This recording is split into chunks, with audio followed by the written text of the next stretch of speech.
লেখককে জানি না, বাট পিতৃদিবসে এটা একটা খুব সুন্দর কবিতা পেলাম, সেটাই পড়ে শোনাচ্ছি। আজকে নাকি পিতৃদিবস, শুনল সাহেব ছেলে, গাড়ি হাঁকিয়ে বৃদ্ধাশ্রমে ছুটল সাত সকালে। পৌঁছে ছোটে বাবার কেবিন, ছেলের ভীষণ তাড়া। বাবা হঠাৎ ছেলেকে দেখে খুবই আত্মহারা।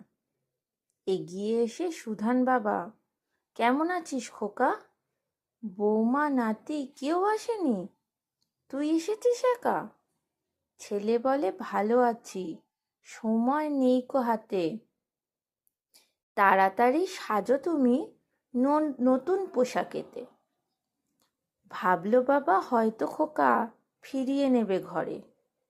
এক নিমেষে লুঙ্গি ছেড়ে ধুতি পাঞ্জাবি পরে বাবার হাতটা মাথায় রেখে সেলফি তোলে খোকা। বাবার মাথায় কিচ্ছু ঢোকে না, সত্যি ভীষণ বোকা। ছেলে বলে, ভালো থেকো, এবার আমি আসি। এক নিমেষে বাবার মুখের মিলিয়ে গেল হাসি। তাকায় না কো ছেলে ফিরে, সময় নেই কো হাতে।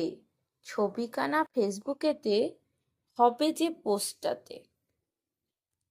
লাইক কমেন্ট সারাদিন আসবে ক্রমে ক্রমে। কে জানছে খোকার বাবা আছেন বৃদ্ধাশ্রমে।